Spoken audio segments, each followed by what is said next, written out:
+2 result വന്നു അല്ലേ? അപ്പോൾ അതിൻ്റെ സന്തോഷത്തിലൊക്കെ ആയിരിക്കും. അപ്പോൾ ഈ +2 റിസൾട്ട് വന്നവരോടും അവരുടെ പാരൻസിനോടും കൂടെയുള്ള ഒരു വീഡിയോ ആണ്. ഫസ്റ്റ് എനിക്ക് പറയാനുള്ള കാര്യം എന്ന് വെച്ചാൽ, don't allow any advertisement by any institute to shape your career.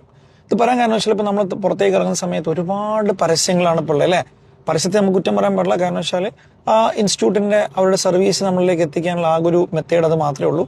അപ്പോൾ അതൊക്കെ ഓക്കെയാണ്. പക്ഷെ നമ്മൾ പല അഡ്വർടൈസ്മെന്റ് നമുക്ക് യോജിച്ചല്ലാത്ത കോഴ്സിൽ പോയി നമ്മൾ ചേരാനുള്ളൊരു ഒരു ചാൻസ് ഉണ്ട് അല്ലേ? അപ്പോൾ നിങ്ങൾ ഒരു കരിയർ ചൂസ് ചെയ്യുന്ന സമയത്ത്, ഒരു കോഴ്സ് ചൂസ് ചെയ്യുന്ന സമയത്ത് നിങ്ങൾ ശ്രദ്ധിക്കേണ്ട 1-2 കാര്യങ്ങളെന്ന് വെച്ചാൽ, ഫസ്റ്റ് നിങ്ങളുടെ സ്വന്തം ഡെസിഷൻ ആയിരിക്കണം.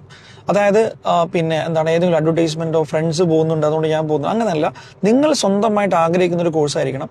ഇനി ആ കോഴ്സ് നിങ്ങൾ ചൂസ് ചെയ്ത് കഴിഞ്ഞാൽ നിങ്ങൾ ചെയ്യേണ്ടതെന്ന് വെച്ചാൽ, ആ കോഴ്സ് പഠിച്ചിറങ്ങി ജോലി ചെയ്യുന്ന ഒരു 2-3 പേരോടെങ്കിലും മിനിമം സംസാരിക്കാം.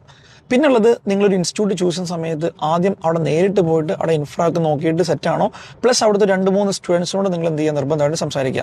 പിന്നെ നിങ്ങൾ നിങ്ങളുടേതായിട്ടുള്ള കുറച്ച് റിസർച്ച് ചെയ്യുക. കാരണം വെച്ചാൽ ഇപ്പോൾ ഈ കോഴ്സ് നല്ല ട്രെൻഡിങ് ആയിരിക്കും, പക്ഷെ ചിലപ്പോൾ ഫ്യൂച്ചറിൽ മേ ബി അത് ഒന്ന് ഡിക്ലൈൻ ആവാൻ ചാൻസ് ഉണ്ട്. അതും നിങ്ങൾ എന്ത് ചെയ്യുക, ശ്രദ്ധിക്കുക. അപ്പോൾ ഇതൊക്കെ നിർബന്ധമായിട്ട് ശ്രദ്ധിച്ചിട്ട് വേണം നിങ്ങൾ ഒരു കോഴ്സ് ചൂസ് ചെയ്യാൻ. കാരണം ഈ +2 കഴിഞ്ഞിട്ടുള്ള കോഴ്സ് ആയിരിക്കും മേ ബി നിങ്ങളുടെ ലൈഫ് മൊത്തത്തിൽ നിങ്ങളുടെ കരിയറിനെ കൊണ്ടുപോകുന്നുണ്ടാവുക. അപ്പോൾ നല്ല രീതിയിൽ എന്ത് ചെയ്യുക, ഈ ഒരു കോഴ്സ് ചൂസ് ചെയ്യുക. സോ എനിവേ, നിങ്ങൾക്ക് എന്തെങ്കിലും ഹെൽപ്പൊക്കെ വേണമെങ്കിൽ താഴെ കമന്റ് ചെയ്യുക. So by.